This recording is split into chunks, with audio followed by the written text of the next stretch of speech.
Bună ziua, dragii mei, bun venit la un nou episod.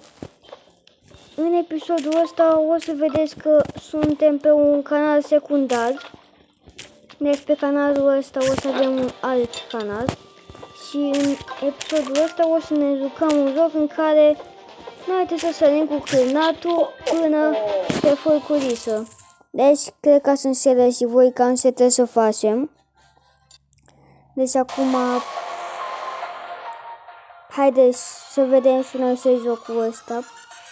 Dar păcat că n-au plătit ăștia ca să nu mai fie reclame, că așa, ca să fac mai mulți bani și de asta. Da. Doamne. Cred că o să fie puțin mai greu. Am avansat eu mai prin vacanță, dacă n-ați văzut. Oricum, eu nu am filmat episoade cu jocul ăsta. Deci, pe canalul secundar e pentru prima dată niște jocuri. Și o să arăt că pe canalul secundar o să filmăm mai multe jocuri cu alte jocuri. În loc să filmăm Minecraft, o să filmăm și alte jocuri. Deci, hai că undeva de pe acum am început episodul, deci hai să vedem. Așa.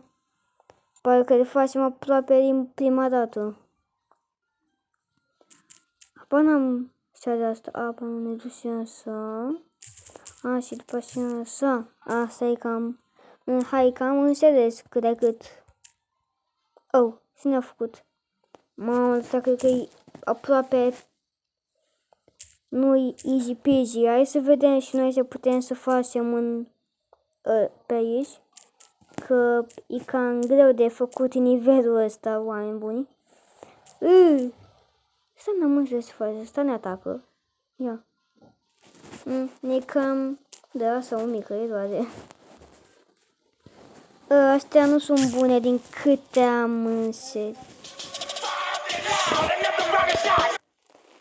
Așa, deci haide să vedem și noi acum să mai facem asta pare reclame, în primul rând. Haide să vedem și noi să putem să mai... Nici nu știu ce să mai zic acum. Că asta e foarte greu să știți, deci...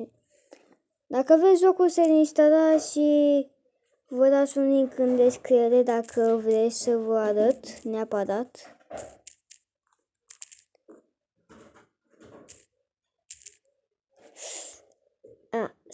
Mamă, s-a dus la... Ce că nu mai trebuie să mă mai duc la... Mamă, cum s-a dus ăsta?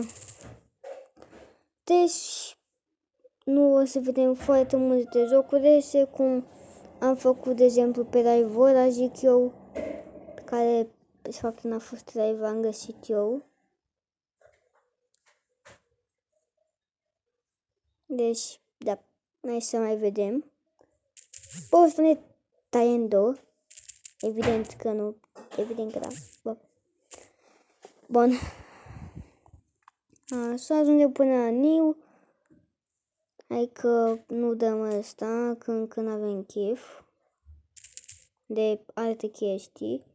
Hai de cârnatule, așa. Hai că am început și noi să facem treaba. Așa.